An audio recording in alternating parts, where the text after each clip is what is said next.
Hey, this is Tradeoffs. I want to welcome you to the Creek Bank. At Creek Bank Stories, this is our writing ministry platform. I want to remind you can find out everything you want to know about Creek Bank Stories at our website, which is www.creekbank.net. It's creekbank.net. You can find out there about all our platforms, YouTube, podcasts, Facebook, email, letters, everything at thecreekbank.net. Hope you'll drop by. Today's story is one I really have enjoyed writing. Now, I want to tell you where I'm at. I'm going to be releasing a new short story collection on Black Friday. That's the day after Thanksgiving. And this book is called Where I Come From. And it features around about 50 stories. They're brand new, they've never been published in a book. And 50 stories is about 300 pages, so it's going to be just of the right length for a good paperback. And we're putting it together right now, and I've really enjoyed going over these stories. Like I said, they're new stories, and putting a book together is over and over. You're doing drafts, and I've kind of reached a point where I'm sick of looking at them, but I'm not sick of today's story because it's a good story. I've titled it When Two Fools Meet. When Two Fools Meet. And what today's story is about trade-offs. Now, life is full of trade-offs. I've learned this in the season of life I'm at. Every trade-off you'll gain and you'll lose. And so that's why we need to really think about every decision we make. Well, let me tell you this story, and we'll talk more about that. My son Clint, who's a forester, told me this story that took place supposedly in North Louisiana. There was a guy up there that had the best squirrel dog in the whole area. In fact, all of North Louisiana. Now, I want to put a peg down. If you've never hunted squirrels with a dog, you cannot understand how much fun it is. What you do in the squirrel season, you wait till the leaves have fallen, and a good squirrel dog will get after that squirrel in the ground and get up on the bark of a beech tree and be barking and everything. It's just fun. People love squirrel hunting with a dog. Well, this fella who's in North Louisiana had the best squirrel dog anywhere. That dog was renowned. And one day a fella from East Texas drove up and got out, went up to the dog owner and said, "Sir, I want to buy your dog." And the dog owner said, "This dog ain't for sale."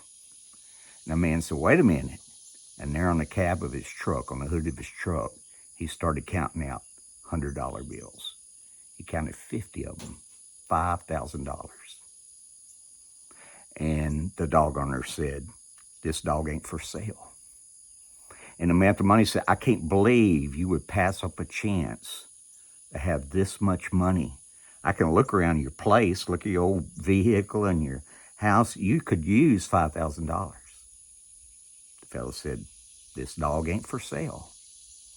And the guy at the money said, "This is your last chance to get $5,000.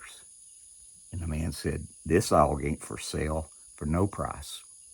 Now, all while this was going on, this conversation, to the side was the dog owner's old daddy.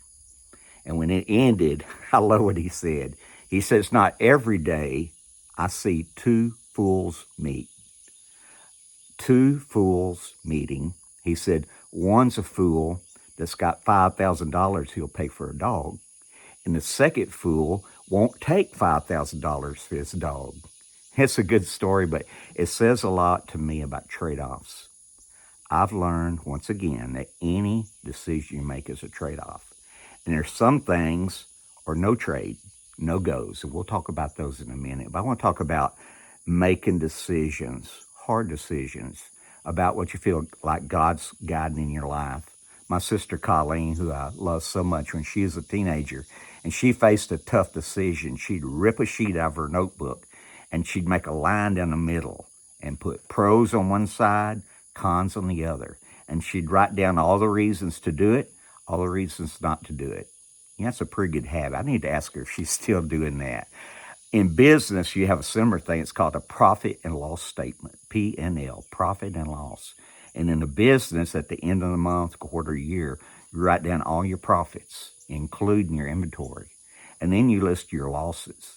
And hopefully in a business, in a home, in a family, in a church, In every organization, when we look at our P&L statement, the profits always outdo the losses, profits and losses. Well, I want to tell you about in my life and Dee Dee's life, two trade-off decisions we had to make. In 2012, Dee Dee had retired as a teacher, and we really felt like it's God's leading that we go as missionaries. And so we started the process of applying with our groups called the International Mission Board, and they had a special program for people over 50. We were both about 55 at this time. And so we said, let's just apply and see where it goes. Well, next thing we knew, over a period of months, we've been accepted. And we went to another meeting, and they assigned us to Uganda in Africa. Well, then we had a decision to make, because we knew this decision to go to Africa was a trade-off. We felt like it was going to be, we were in God's will, we're going to be doing God's work. We were excited about it. I'll be honest with you, I have a little adventure gene in me. Let me rephrase that. I got a lot of adventure gene in me. And so we were excited about going, but we also counted the cost of what we're going to lose. We weren't going to see our grandchildren for most of 3 years. We were leaving our family and friends behind. We were leaving a good church behind. It was a decision that there were gains and losses. We reached a decision on this that people are still thinking of as a scandal. We decided to sell our house, the house that we lived in for 28 years. It was not on family land, so we felt comfortable selling it. And it's during that time we raised our 3 boys there. So we loved that house. But we knew that God was doing some things in our life. It was time to sell our house. Well, we didn't stop there, and the scandal continues. We decided if we're selling our house and being away for 3 years, we weren't going to store everything we had. We couldn't do it.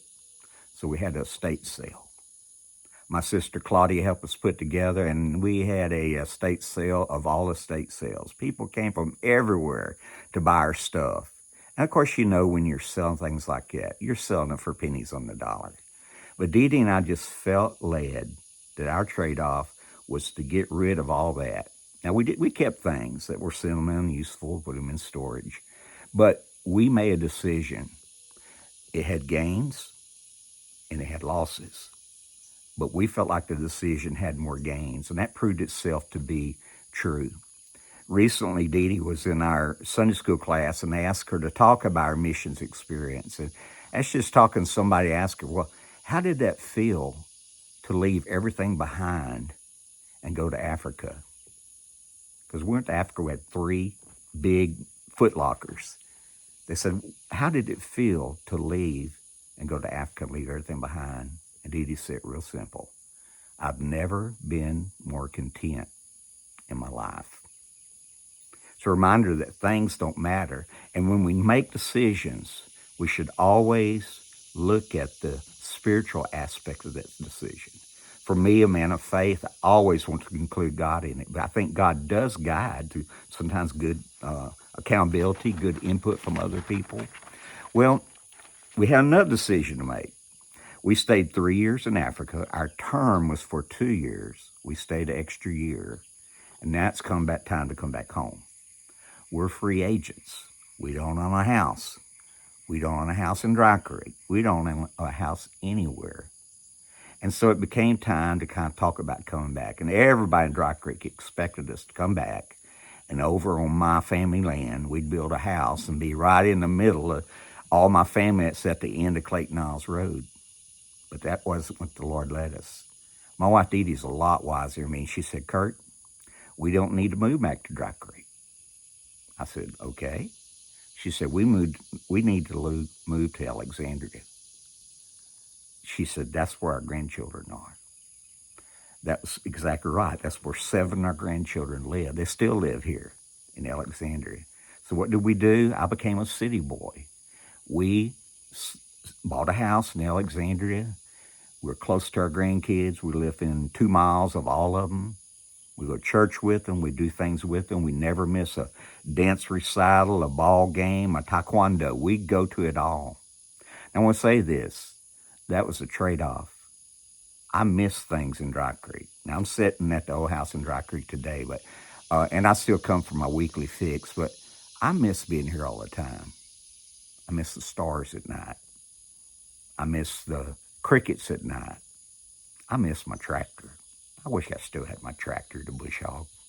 There's a lot of things that I lost when I moved away from Dry Creek, but oh, the gains of being near my grandchildren. On that sheet we draw a line down the middle, we decided that being with our family trumped everything else. Well, as I get ready to close, I have one more good story. My cousin, Mark Roy, was quite the character. Anyone that knew Mark would say he was larger than life. He was exuberant. I just love being around him. He was exuberant. He was excited about life, his family, the Lord. Mark Roy was larger than life. He was known as the best carpenter in the whole Iowa area, and so he was well known by everybody. Well, last year, suddenly, Mark died of a heart attack. He was about my age, and it just shocked everybody. At his funeral, now I will say this, it was a sorrowful funeral, but it was a funeral of joy. And one of the reasons for that was that Mark loved the Lord, and he'd lived a full life, even though it wasn't as long as we'd expect it to be. And during the eulogy part of the service, all three of his son-in-laws got up and told the story. Mark and Debbie had three daughters, three beautiful daughters, and each of their husbands, the son-in-laws of Mark and Debbie, got up and basically told the same story. Hey, I was nervous the day I had to go talk to Mr. Mark about marrying his daughter. And he was out in the field working, and I came up, and I think he had an idea what I was there for. And he just let me wait. Finally, I got the courage to say, Mr. Mark, I'm asking your permission to marry your daughter. And Mark looked at me a long time and said, this ain't Walmart. There ain't no returns. I love that saying. And he told each one of the three future son-in-laws, this ain't Walmart. There ain't no returns. So there's some things you will not return. There's some things that are not trade-offs. They're what I call irrevocable no's. There's some things you're not going to do. In fact, sometimes the best decision on a trade-off is no decision, to make no decision at all. Well, it's been good sharing with you about trade-offs. We've enjoyed you being here. I'm sure in the background you've seen my dog Bandit, and we've had a good time here at the old house, and hope you'll join us again soon when we come to you from Creek Bank Stories. And of course, in the meantime, we'll leave that screen door unlatched just for you.